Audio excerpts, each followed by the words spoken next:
Hello, everyone. This is JJ Humphrey. Welcome to Elephant in the Room. Got my good friend Darrell. Darrell, all the time that we start, we like to have our pet peeves before we start.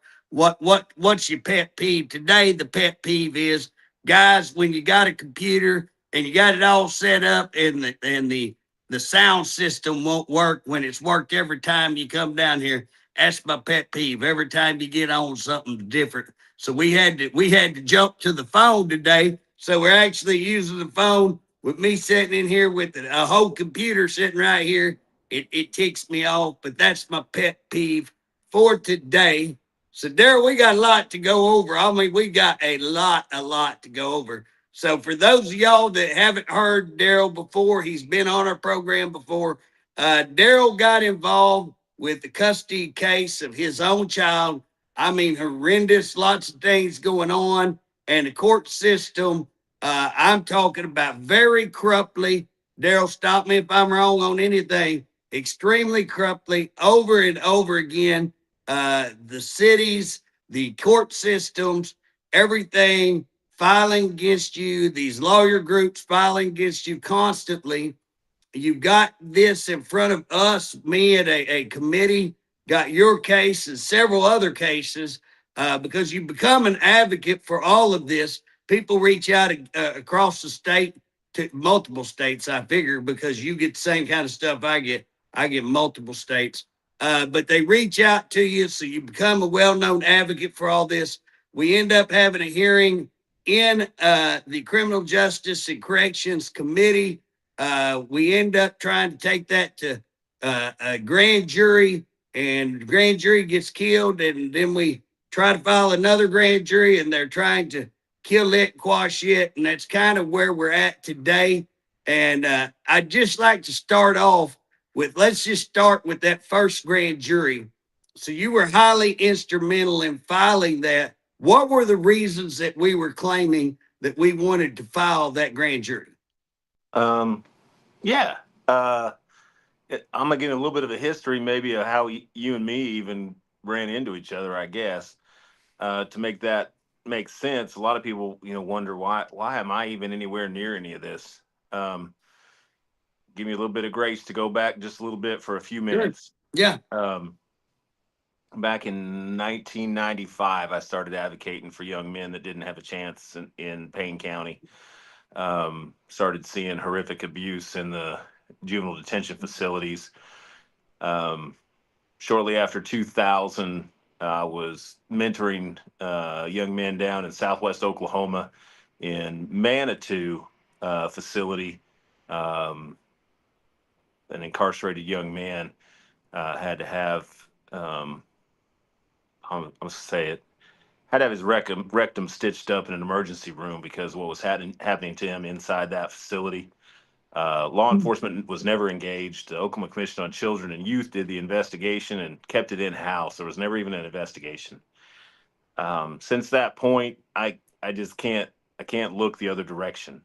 Um, 20 years later, 20 years later, beginning of 2024. Um, Hey, Darrell, let me stop yes, you.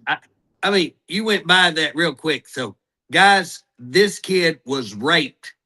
Okay, he was raped to the point that he had to have his rectum sewed, and they kept correct. it in house. Never told nobody. Guess what? That's what he's talking about. I want to be clear on that. Go Yeah. ahead, Darrell. Oh, sorry. The Oklahoma Commission on Children and Youth is the agency oversight over Oklahoma DHS, over the Oklahoma Juvenile Association agency, over schools, churches that do um, in-house school systems. Um, Oklahoma Commission on Children and Youth is tasked with investigating those situations. Somehow it has turned into just kind of a right arm of Oklahoma DHS to make sure they find problems, but they don't let the public know about them, and they try to correct them in house without letting law enforcement know. Well, I'm sorry, if a staff member rapes a child, law enforcement needs to know. And Well, so, by law, they're supposed to. They're required by law to yes, bring. So it ain't just maybe that we need to tell them. Maybe they should. No, hell no. right, They're required by law to report that abuse, and that is required by law. I right. believe under Kelsey Briggs that they have to investigate. That DHS, it has to be referred to a legal law enforcement branch. Well, Kelsey Briggs is actually newer than the incident I'm talking about. Okay. But then we fast forward to um, 2019, the Tulsa Juvenile Detention Facility was opened, and it's never passed an inspection, I believe, still to date.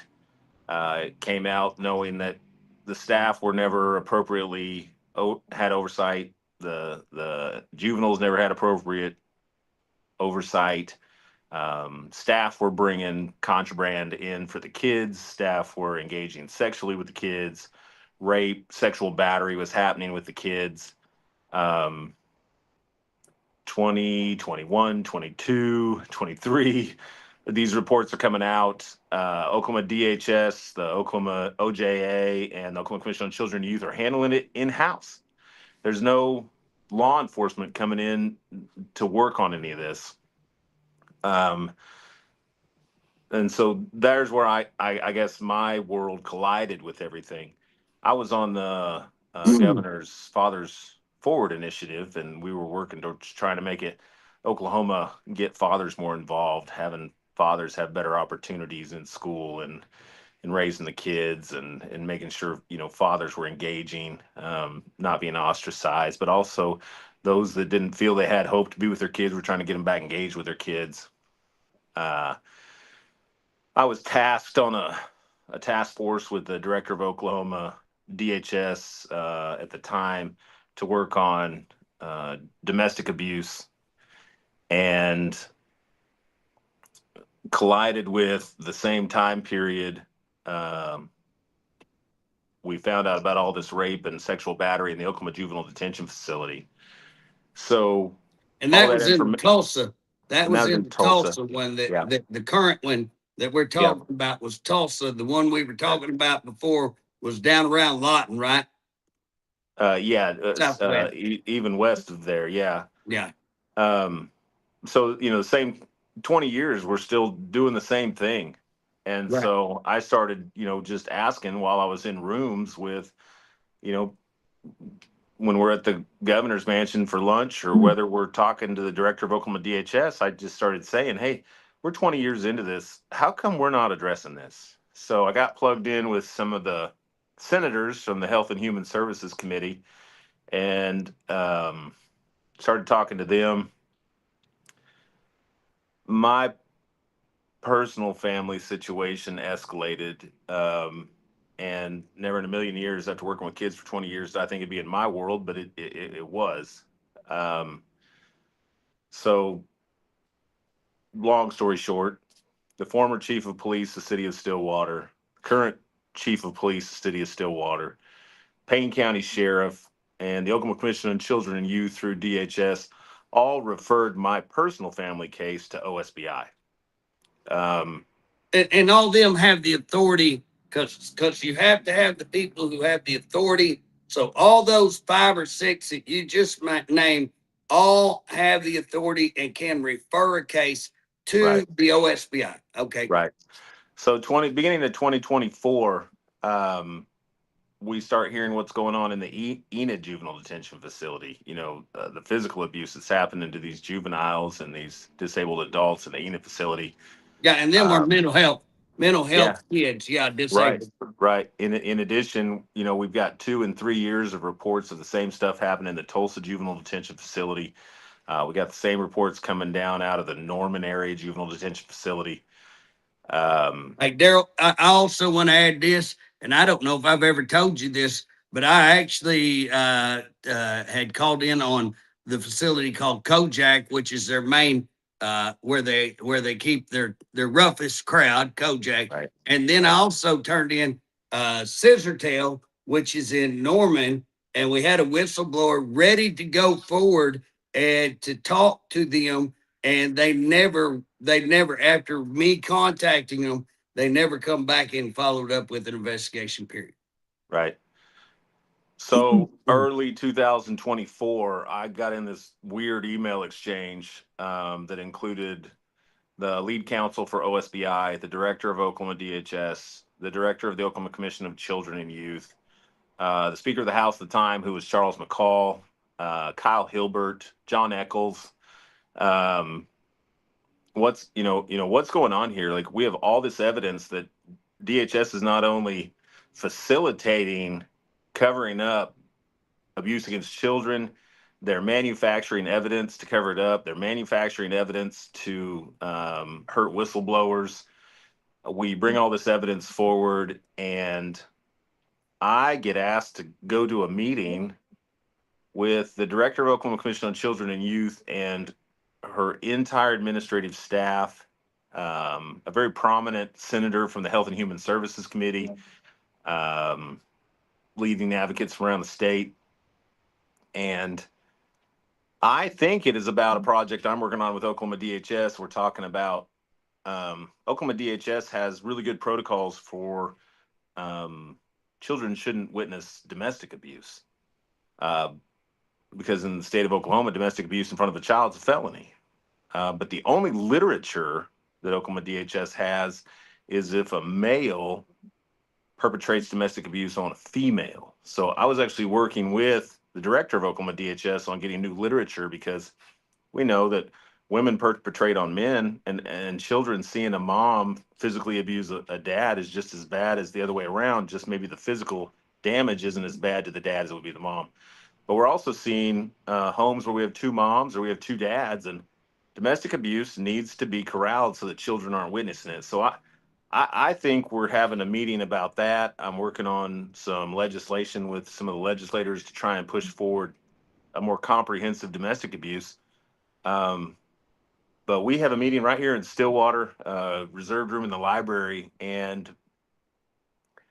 the director of all of Oklahoma Commission on Children and Youth and her entire administrative staff um, come forward and say, look, we've got what's happening in the Tulsa Juvenile Detention Facility handled. We've got it handled. Our staff are going to handle it. And I'm sitting there with Senator and some others, and we're like, now, wait a second. You know sexual abuse is happening, and you're not calling law enforcement. Like, that's not okay. So this is the lead oversight agency for all of Oklahoma Child Welfare Services. And she goes, yeah, law enforcement don't know how to take care of children. Our staff do. Well, if you look at the staffing issues in the Tulsa Juvenile Detention Facility, the biggest issue was none of them had any appropriate training. None of them had any appropriate education. None of them were appropriately watching, and they were the staff who was actually raping the children, actually sexually battering the children, actually sneaking in, marijuana and phones for these kids, and then sending pictures of themselves, these kids, to others. Um, I was stunned. I was actually already approved to be on a advisory board for the Oklahoma Commission on Children and Youth through the governor's Fathers Forward initiative, and I said no, no, this isn't oversight. This is cover up. It's time to check on these kids. It's time to send in law enforcement, and the answer was no. I mean, this would have been. As a matter of fact, in May of that year, 20 families came forward, families of the June, and sued in federal court for what was happening. And Oklahoma DHS and Commission on Children and Youth and OJ still didn't send law enforcement. So it was on July 10th, we had this meeting, and they still wouldn't send law enforcement. July 12th, I don't know if it was the senator that was sitting in a meeting with us or who it was, but July 12th, the federal government raided that facility because Oklahoma DHS, Oklahoma Commission on Children and Youth, and OJA weren't letting law enforcement. The federal government raided that building and not only found the 20 families were right, they found that in the time that DHS and OCCY and OJA didn't go in and corral it, there was 9 new victims because they weren't doing anything about it. So the federal government found there was abuse in less than a week. I guess because of our meeting, I was called down to Oklahoma City to the supervisor of the investigative division of Homeland Security.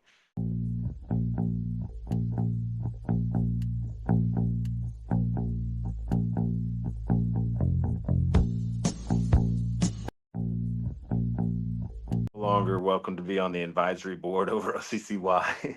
I was no longer welcome to be working on the domestic violence stuff with DHS. I was no longer welcome on the Fathers Forward initiative with the governor. I was ostracized completely just for telling the truth about the meeting I was in. So that ends up being July of 2024. July of 2024. We start having these emails, OSBI, director of DHS, director of OCCY. I get sent over to your office by one of the senators from the Health and Human Services Committee, and they're like, "Look, this is well beyond legislation now. This is criminal. So you need to be in front of the Criminal Justice and Corrections Committee, and the chairman's Justin Humphrey. So you didn't solicit me. I didn't solicit you. I was sent to you by, members of the Health and Human Services Committee, both House and Senate, right? I mean, so July, I meet with Homeland Security. They end up saying because of jurisdictional issues, this is going to end up before Tulsa Sheriff's Department and Tulsa DA. And so I ended up having to have interviews with them. That mess is still working itself out. Um, you engaged the Criminal Justice and Corrections Committee, decided to have a hearing, right? Let's see what's going on. Let's see what's going on in facilities. Let's see what's going on with individuals. Let's look at why, we can have these families in Oklahoma that we have clear evidence of crimes against children, and Oklahoma DHS isn't supporting them and fixing the problem. They're actually exacerbating the problem for these families. Well, then also one thing I want to stop right there is that after we met, we went and met with another group called Appleseed along this same time period, who actually wrote a large report. So it's not just me and you saying this. Oh, no. Appleseed is a 5013C, very, very well known, very well respected, and that they are a team of lawyers and a team of investigators that put together 350 pages. When you say, Darrell, roughly, I think it's what I've said in the past, a 350-page comprehensive report that they put out to every leading official in our state government. I mean, AG, Speaker, Governor, Pro Tem, the Pro Tem at the House. Everyone got this, DHS, OCCY, all of them got this report that specifies. I mean, it outlines, it is like a chronological, this happened, this happened. It's hard to read. Happened. It's very hard to read. Well, the 20 families initially filed the lawsuit, filed it with support of the Appleseed Foundation for Justice that I mentioned earlier, and the 9 new families that were found joined that lawsuit in the federal government. So that was Appleseed. So then you actually met with Appleseed. Members of the House and Human Services met with Appleseed. It was clear that they were going to ask the legislators and the governor and the AG to come forward and step in and say, hey, when kids are actually raped, law enforcement needs to investigate. When kids are actually sexually battered, when pictures of them are being sent out, when pictures of staff are being sent to kids, law enforcement should engage that, right? And that all happened. And then we come to August 2024, right? All that same year. It seems like a whirlwind to me because I was right in the middle of trying to find solutions. Then I'm ostracized for solutions. Then OSBI, lead counsel OSBI, collects hundreds and hundreds of documents from me, and investigation is moving forward on behalf of children. And it's actually going to investigate the director of Oklahoma DHS, the director of Oklahoma Commission on Children and Youth. It's actually going to investigate all the way down to the lower levels. And then we move in and have a hearing with you to say, this is what we need to do on a broader scope because this is happening all across our state. And the hearing that I sat in with you was hard to sit in and listen to. It's hard to know what's happened to kids across our state. I was disturbed in that hearing. At the end of that hearing, I knew that your committee had the authority to order an investigation on behalf of everyone. So I actually asked you guys to do it in that hearing. You guys agreed, voted as a majority, and you ordered OSBI to investigate on behalf of a larger scope. And within weeks, OSBI contacts me and they said they've been speaking with you. They've been speaking about the House orders. They've been speaking, House leadership, and they were canceling your order, but they were not just canceling your investigation. They were canceling all the investigations that were already ordered by and requested by 2 Stillwater Chief of Police, the Payne County Sheriff's Department, the Oklahoma Commission on Children and Youth. They were shutting down all the investigations. Weirdly enough, the director of Oklahoma DHS was allowed to resign. The director of OCCY has now been allowed to resign. The chief counsel for OSBI, who was investigating, is now no longer working for OSBI. And the new counsel. But the OJA, which was involved in all of this, that was OJA, got Right. promoted to the new Yeah. director of Yes. DHS. I mean, you can't make this stuff up. You can't The make it up. No. Right. OJA would probably be, in my opinion, most responsible because it was happening at their facility and they That knew all facility. this. On that facility, yes. On the Yes, rest of the yes. situation, on the rest of Oklahoma, it would be more the director of Yeah, the DHS, the director. director of Yeah. OCCY, and the attorney general, Which right? Those are the here's if I three. remember correctly, Darrell, when we had that hearing, she resigned the week before that hearing, and they knew the hearing was coming because we were having to fight to get a hearing. They were trying to shut us down to and not allow us to have that hearing because it was a special. I called for a special hearing, and they were like, "Well, we're not Right. paying." I was like, "I don't care whether you pay or not. I'm having a hearing." You know what I'm saying? I'll go somewhere else to have it if you don't have it here. So the thing about it is, they knew the hearing was coming. If memory serves me right, she resigned, I think just right before we had that hearing because they knew what was coming out and knew we had a lot of information. Just Right. with that, just they knew what was in that Appleseed report. Just the Appleseed report alone was horrendous, but the other things we brought out in that hearing were even more horrendous. Right. The emails that were exchanged, right in that period of time with Charles McCall and Kyle Hilbert, myself, the director of DHS, the investigators for Oklahoma Commission on Children and Youth were stunned that their private documents that they didn't think were being released were very accessible to certain leaders and law enforcement officers in the state. And then all of a sudden, the Oklahoma Attorney General canceled the investigation into this. The director of OSBI canceled the investigation into this that weren't even ordered by your committee, right? Right. That were previously But already now, did moved you forward. did you receive anything? Kind of explaining why they? I mean, did they give you reasons why that Well, they were? yeah, it was after your committee meeting. The answer came back. Hey, we've been speaking with Justin Humphrey. We have to shut this down because we haven't had a lawful request. And my email back said, well, first of all, a chairman of a committee, investigative body of legislator, um, is a lawful request. There's no doubt the law gives them the authority to do that. But in addition, you've been asked by chief police, sheriff's department, Oklahoma Commission on Children and Youth, like go down the list of who can statutorily ask you. They've already asked you, and it was all getting shut down. And the only answer they would say is, we've spoken with the House, and we don't have statutory authority to move forward anymore.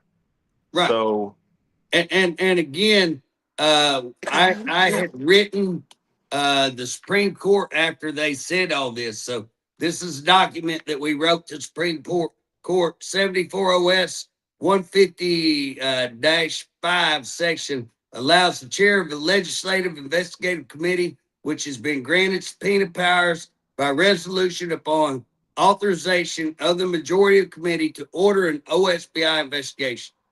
Now that's 74 OS 150-5 section D. So we do have the authority to do that. And then on the third, January 3rd, Oklahoma State House adopted House rules of Oklahoma House of Representatives for the year 2023 and 2024. House rules were voted on in a resolution. House Rule 7.13D defines the reason for why committees and subcommittees could issue subpoenas and other necessary processes, which just verifies that we were a committee that had the authority to subpoena, met all the criteria. Then what was the reason why they wouldn't? And again, they come back and said House leadership said that we didn't have the authorization. And I was going to, but it's on my phone. I had to use my phone. I've got the letter that we sent to them, and not only did we have committee, our majority of the committee, I signed it, majority of the committee signed it. We outlined every reason why the things that we found in there and specified all of that. and then we had 4 or 5 other senators and representatives sign off. So it wasn't just our committee. Other representatives and senators that had been Right. watching the committee came in and signed off on that, ordering an OSBI investigation. And so I notified them. I'm trying to read right here. The OSBI General Counsel, a guy named Bryant Elmore, advised me that the OSBI order did not include specific allegations of crimes to be investigated, which is a lie. We specified that right out there on the letter. However, the victims represented by our request have sent the specified evidence and complaints directly to the OSBI to avoid private children's information from being released publicly. So we didn't want to put the details. So we had the victims send in the details too, because we didn't want to be responsible for releasing private information or confidential information. We had the victims release that, contact them. So that is a flat ass lie when they say that they didn't have that. That's a lie. And again, they were told by the I got calls saying you don't have the authority to do that. Yes, I do, right here. The media, the House media contacts me when we're going to do a release. You don't have the authority. Now, how did the House media come up with? Where did they come up with that? How did the House come up with that? And here's the deal, Darrell. If I don't have the authority, then why aren't they doing it? They got the same information. Well, They watched everything that we presented. How can you watch all that? How can you be presented all of this and do absolutely nothing but above, more than nothing, stop what somebody else is trying to do? That's the question. and you Why just, would yeah, and you just got to, sorry, I took more than a few minutes, but you just got to the answer of what you initially asked me. Why did we need a grand jury? Well, if your executive branch, who clearly was not going to engage and protect the children, even though plenty of evidence was there, if your attorney general is actually canceling investigations rather than moving forward with them, the district attorney out of Pottawatomie County supported all of this, actually sent a letter requesting a multi-county grand jury investigation for this. That's a law enforcement request right there. That's law hey, enforcement. hey, guess what? Right there.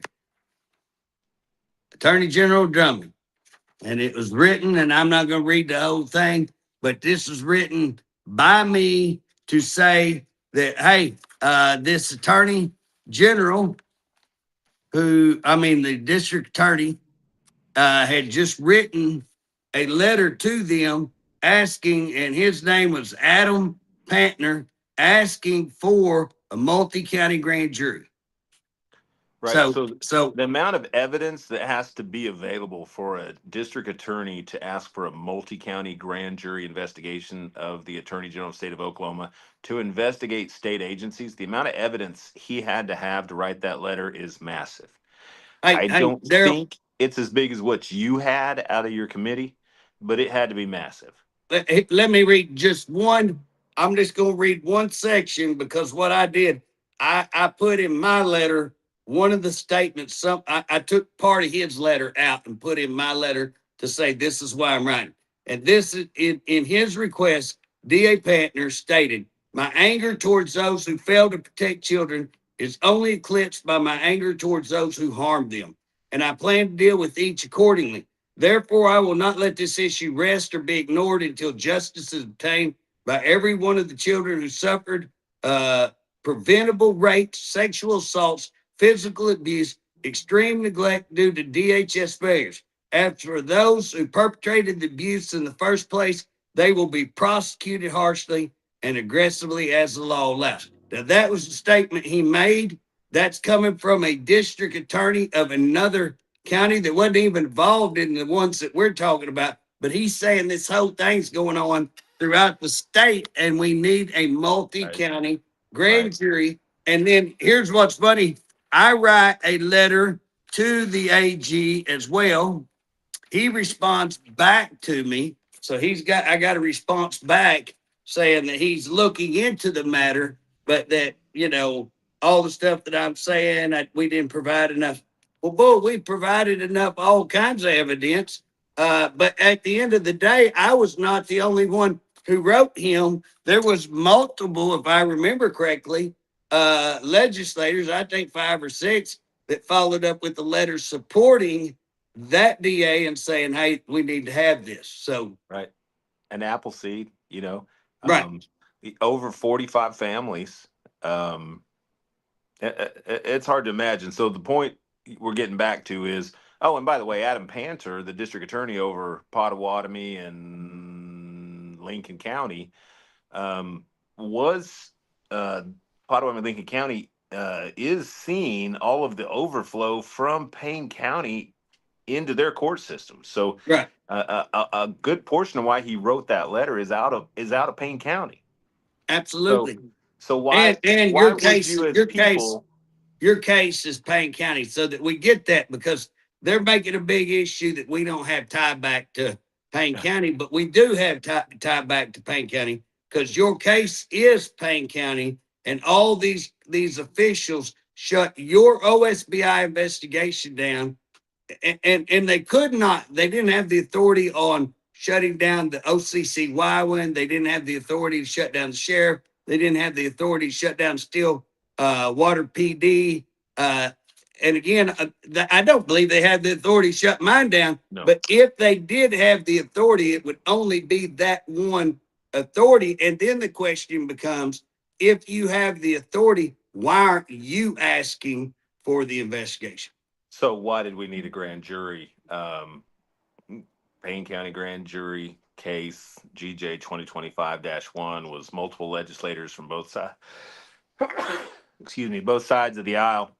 When all of the agencies responsible for protecting children in our county, which would be the Attorney General's office, the governor's office, the DHS, the legislators, the courts, OJA, OCCY, when they're not doing their job, but on top of not doing their job, they're actually covering up the crimes and taking shots at those that are trying to protect kids.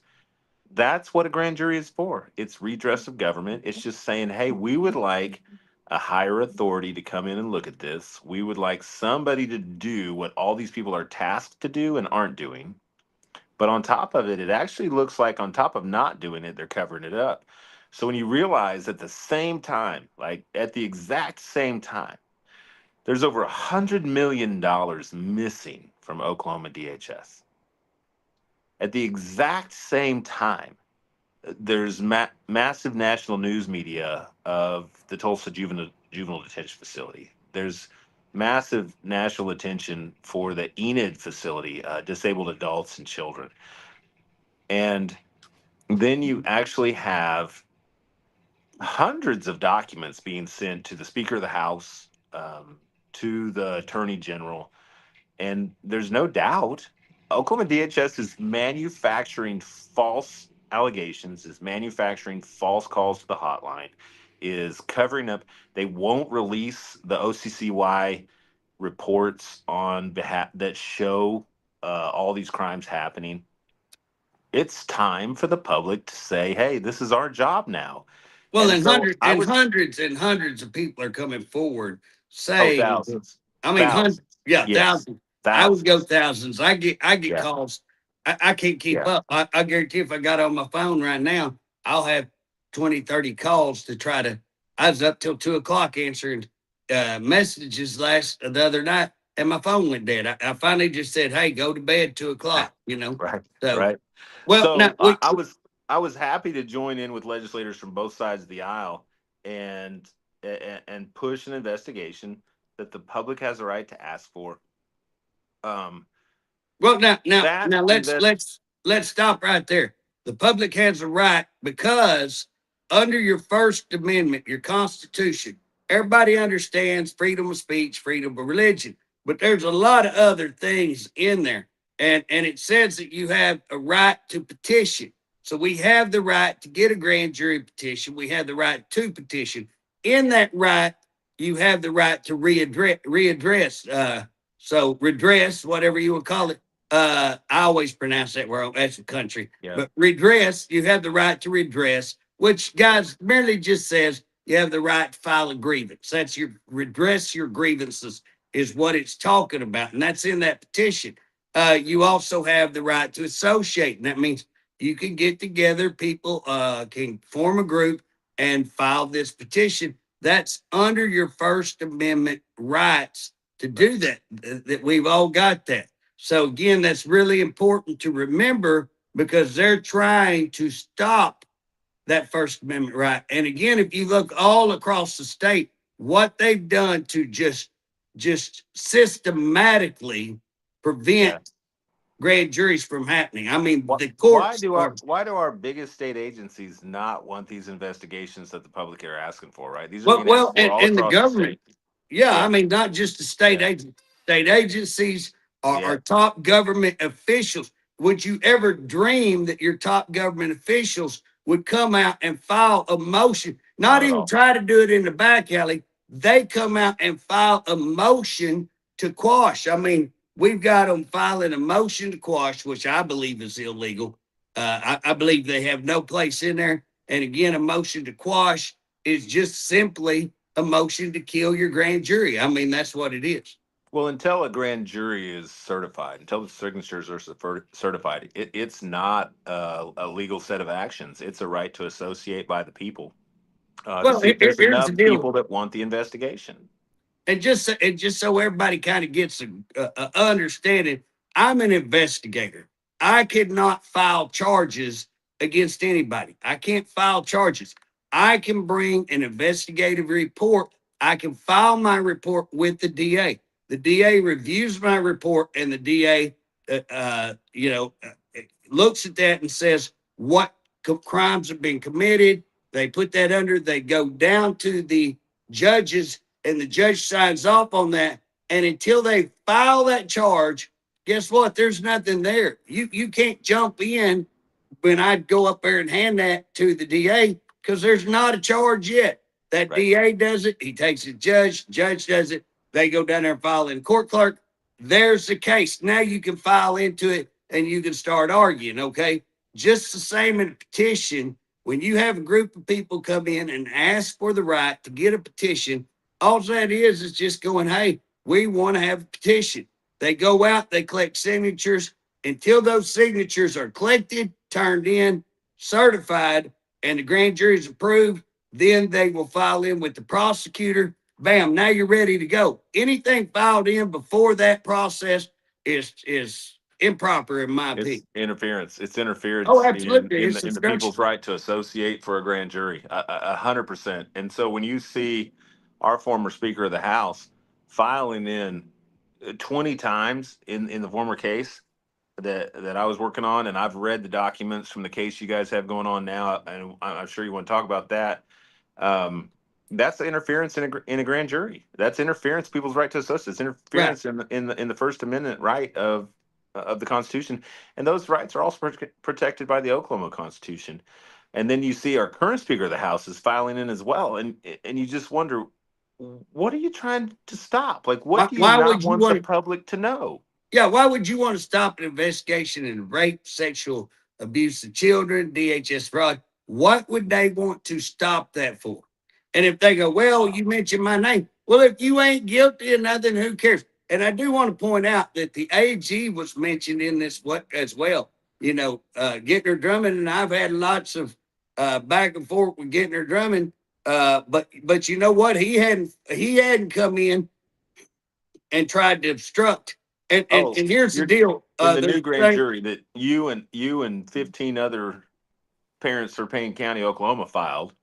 right? You Well, included that because of the obstruction of blocking the other investigations. and again, me and you and some other legislators filed the first one, Right. and that first one we have a lot of problems. There's a lot of things we can't talk about the whole thing because we're going to run out of time. We got about 15 minutes, but that thing got killed mainly because the judge said we did not get the proper signatures.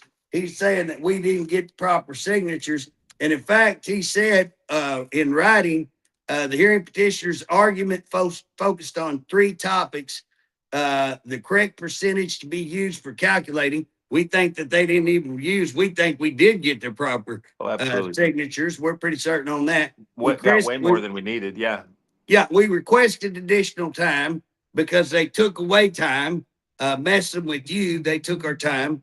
And then we also said whether certification of the county election board was properly, appropriately produced. Okay. And that's what he's saying. All right. Now, I want to tell people, and what I'm showing you a letter that was written from the Payne County secretary of board secretary, election board secretary, in which she says that on September 16th, and it makes it look like this is from the whole board, Darrell. I mean, it looks like it's from the whole board because it's got the board's, all of that. Chairman, vice chairman. Yeah, Yep. yeah, it says, yeah, chairman, vice chair. And then it says to the Honorable Judge Reese, pursuant to the Oklahoma statute Title 38, Section 106, the Payne County Election Board has determined the number of signatures said petition that are qualified electorals within the county. Now, I want to tell you right there, they didn't say the board secretary, they said the election board has determined. Now, that's really key because they're saying the board has Right. determined. And guess With what? their The names law, on. With their names on the top in the right. header. And Right? the law says the board. Now it's funny, the election board, state election board says, well, that board don't mean that board. That means another board. Like, what the hell? That's it. The board means board. It was funny if you remember on record, I think on record the judge did say, well, that's what that says. That's what it's. Yeah, no, Judge Reese very clearly said it had to be the board. I mean, he acknowledged Yeah. that, but he also Yeah, he just said, acknowledged that on record. he also And just said, so, that's not my problem. You're going to have to appeal it. exactly. So he killed this knowing that there was a major problem in the board didn't certify this thing. And they go on to say how many they collected and that this is the certified number. Now, here's a letter that I wrote to the board secretary, the board chairman, and I said, I'm writing a request verification that signatures for the grand jury petition, GJ 25-1 in Payne County have been certified by the Payne County Election Board on September 18, 25. It was presented in the courtroom by the Honorable Judge Jason Reese. I should have left that honorable off. That these signatures have been in fact certified by the election board. However, there's no record from the election board that would show that it has taken place. Can you please verify the board has certified this petition? Now, here's what Chairman Thomas Walravan says. Honorable Representative Humphrey, I cannot verify that the Payne County Election Board, as in myself, Republican member, and the Democrat member, and the election board secretary certified these signatures for GJ 25-1 in Payne County. The Payne County Election Board, 3 members, did not meet, review, or certify the signature. You can't get no clearer than that. I mean, that's 100% clear that they did not certify it. The judge said that it clearly was required by the board. She said, the secretary said it was the board certified it. So guess what? I mean, that seems like pretty clear. Kick it out. But we appeal it. We appeal it to the Supreme Court. Now, Dustin Rowe, Chief of the Supreme Court, Chief Justice Supreme Court, named in this petition, heard his own case. Guys, you don't need a law degree to know you can't hear your own case. You can't make decisions in your own case. And he still has that pending because we didn't put it on pretty enough card stock. We didn't turn it in on card stock. So we got kids being molested. We got rapes going on. We got all kinds of things going on, and we didn't put it on card stock. Hey, for the last 10 minutes, what I want to talk about. So in JG2, so we filed a new one, 16 of us, prominent citizens there, file a new one. They have tried to shut it down, gets back to and recuse improperly. None of them did it properly. They recuse all the way through, again, to the Supreme Court justice. He picks the judge that's going to oversee his case. Pretty sketchy. That's sketchy all day long. I saw that. Yeah. It's totally improper. And then Somehow she randomly gets selected for all of the major cases across the state when it's time to protect state agencies. It's a mathematical anomaly. You know what I'm saying? And I'm going to try before Wednesday. I got a hearing on Wednesday. I'm going to try to mathematically figure out the probability of her being picked like that to show, hey, it ain't possible. You getting picked on purpose, you know. But again, Charles McCall and his attorney, and I think judicial complaints. It's not really clear. He says he represents judicial complaints. All this is turned in, so I'm going to assume that's judicial complaints filed on me as well. But they filed a motion for sanction, and they say that I have filed frivolous, that I'm constantly filing frivolous actions, and that I filed. They say here 8 petitions in 3 different counties, recklessly accusing public officials, including Supreme Court justice, district judges, legislators, counsel, judicial complaints, law enforcement officers, and other serious crimes. None of the 8 petitioners have succeeded in anything. Now, Darrell, would if they lied, because they're making a big issue about that I filed claims and frivolous and additions that I have falsified information in these actions. So let me ask you, if they're accusing me of falsely making these accusations, they say repeatedly filing false and blameless petitions. Representative Humphrey has subjected Oklahoma courts to having to deal with at least 8 frivolous petitions purporting to be serious, attempting to invest the contents of petitions as reckless, defamatory, and collusionary accusations that a large number of public officials are participating in crimes against children. And they say petition in reference to Oklahoma for children's rights in Oklahoma County, JG 24-2. Okay. So when you asked me to look at this, I'm not an attorney. I can't give you any advice.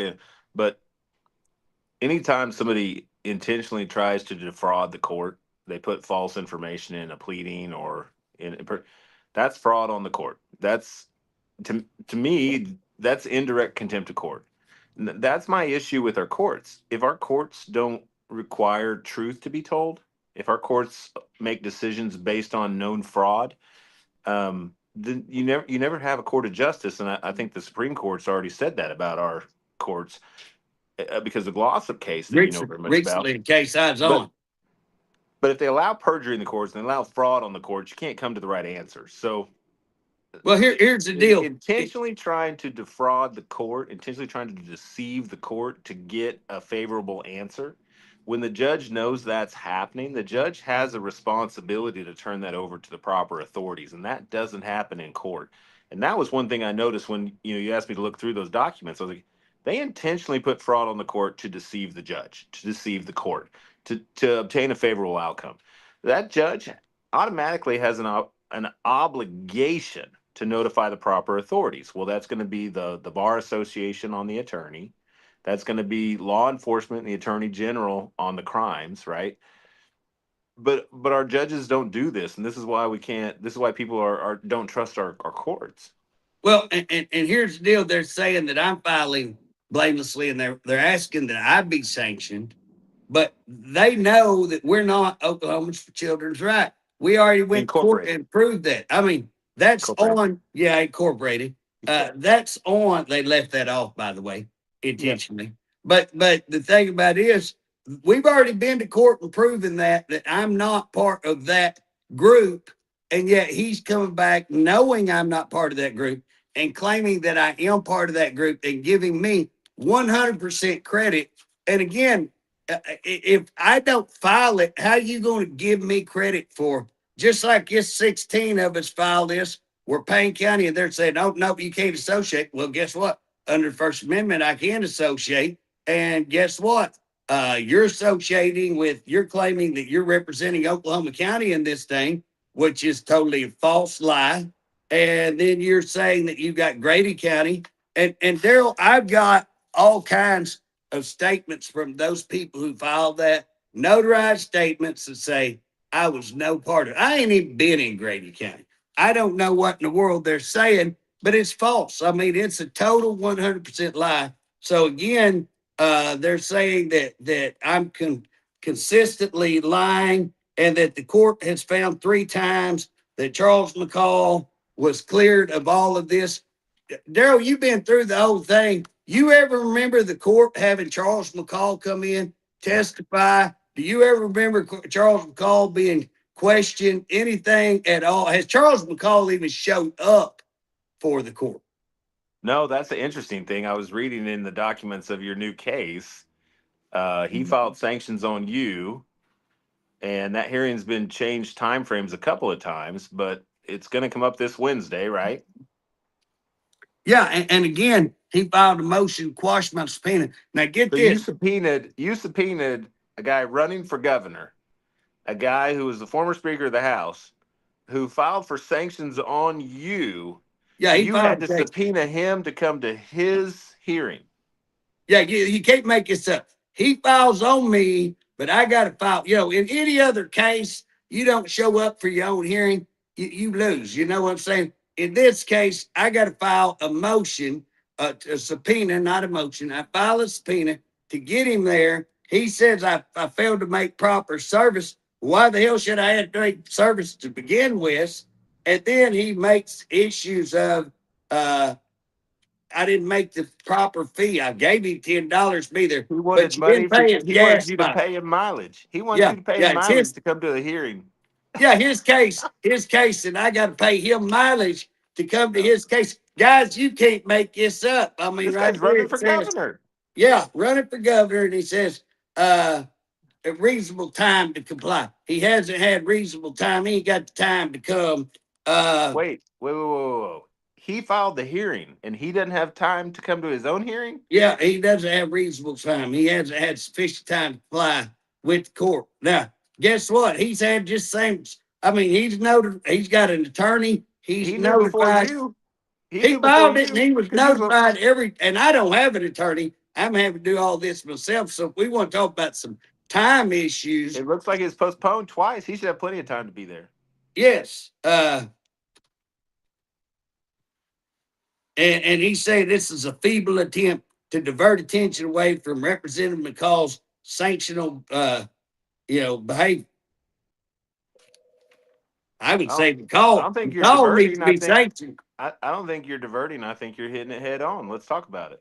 Yeah, I'm ready to go. I'm happy to get him on the stand. Come on and get on the stand. I'll take the stand. You take the stand. Let's see who's got the documents to back us up. All right. I know this isn't a political show you got. The stuff we're not talking about is not political. It has nothing to do with Republican, Democrat, Oh, Independent. they accuse me officials. of they I get accuse that, but literally, we're talking about one of the leading candidates for governor who might be leading our state next year, and we're talking about the other leading candidate, the attorney general of our state, who is shutting down investigations. These are the 2 people that most likely will be leading our state next year, and I'm a Republican. To be honest, I pretty middle of the road. I don't like any party right now. Um, but golly, this is scary if these are the 2 people that we have the most likelihood of seeing run our state next year, and they're trying to cover up crimes against children, both of them. right. It's unreal. Well, hey, there's a couple of things I want to get in. We're running out of time. Man, we just had too much to get in. But and I'm gonna have you back there because we got to continue to talk about this. But one of the things that they're saying is that this is frivolous. Darrell, do you find sexual abuse of children, rape? They're saying we didn't include Butler case. They're making a big issue out of the Butler case. We didn't include the Butler case on this. We added all of these judges. Why do they think we added these judges? Because there are all these sexual misconduct cases that are getting thrown out. Butler's being one. They try to make one big issue, but we have that covered in that, as well as on this last one. So I made a cartoon. So they kicked in and added more sanctions. They requested more sanctions on me. Filed a deal, and in the conclusion, I just want to end with this. basically they're saying that a meaningful financial sanction is necessary to cause Representative Humphrey to stop his vexation and harassing conduct and discourage others who might incline to proceed in the same fashion. Okay, so again, we know they're obstructing. This is obstruction. But when they say their intention is to stop me from filing petitions, which I've got affidavits saying I've only filed this one, okay? They're talking about my harassing behavior. What have I harassed? I didn't go out after any of them. No. I didn't do anything. I filed a petition. I haven't called them. I haven't said nothing. Now, when they started harassing me, I started making some cartoons. I started making some videos. They're also saying that I'm doing this for political reasons. I've been doing this for 10 years. It's amazing how they say I filed all this stuff across the whole state for years. We had a hearing 2 years ago, like you said. So how are they saying I just done this all of a sudden? I didn't jump up all of a sudden. I've been doing this for 10 years. Everybody knows that. Everybody knows that. And then them saying we're going to discourage others. Guess what? That's intimidation of the witnesses. It's intimidation. They stated plainly out there. It's a crime. These people have had a crime. I hope the judge, again, I'm not going to hold my breath because we hadn't had a fair shake with any of them yet. But I hope that judge, the judge right now could sanction them because we're going to show that they're falsified, the information all falsified. And again, the last thing I want to talk about, and again, I learned this from you. I've been law enforcement all these years, and I've heard this saying under the color of law, but I didn't quite understand it. And you kind of tuned me up and lined me out on that. But in looking, under the color of law, there are acts not only done by federal, state, local law enforcement within law authority, but also acts done beyond the bounds of the official lawful authority, and acts done while officiating and pretending to act in the performance of his or her duties. Persons acting under the color of law with meaning statute include police officers, prison guards, law enforcement officers, officials, as well as judges. Okay. So again, we can have these, and if Oklahoma judge commits crimes under the color of law, investigation can involve the Oklahoma Council of Judicial Complaints. Since they're on there, I would say probably not ethical breaches, the FBI or DOJ for federal civil rights violations. And that's where I'm hoping that we can get this thing to, because that's where it needs to go. Darrell, you want to anything else you want to get in before we're gonna have to jump off? We've run over time. No, I'm glad you're letting the public know what's going on. The public, I'm a very uninformed individual, and so it's good to know what's going on. It's good to be caught up on what you guys are trying to accomplish this week. I know you got a hearing on Wednesday. Yep, I do think 10 o'clock. I think the public should come out and sit in, and what an amazing education if they decide to move forward with that hearing of whether our judicial is doing their job or not. It's unbelievable, unbelievable. And we could get into all kinds of things that say they can't sanction you for doing your, for exercising your constitutional rights. You can't be sanctioned for exercising your constitutional rights. Even if they found I did all those petitions, I'm well within the law to do those. We have a First Amendment right. If I want to go all over the state and plant apple seeds, or if I want to go all over the state and do petitions, that's my right to do so. And again, for them trying to threaten me with that is intimidation of witness. We're going to put those crimes out there. It's criminal charges. She should sanction them criminal charges of obstruction and intimidation of witness and falsifying, committing fraud on the court. When they're claiming that they are, I'm not going to go there politically, but there's oftentimes in political, the side that's accusing you of something, they're the one that is actually doing it. That's what this is. What they're accusing me of, they're 100% guilty, and we're going to prove it. So, guys, y'all follow us. 10 o'clock, the 18th. This is going. We'll see if it continues. It may be. We're going to do some things to say, hey, it shouldn't happen, but we'll see what happens. So, hey, I appreciate you, Darrell, very much. More than you know, one of the best, wisest guys I know on this child advocacy and the things that are going on in these agencies, the money gone, the kids being abused and all that. This is a guy to talk to. That's why we have him on, because he is my expert that I like to visit. So I appreciate you, Darrell. Appreciate you. Thanks for all you do. You bet.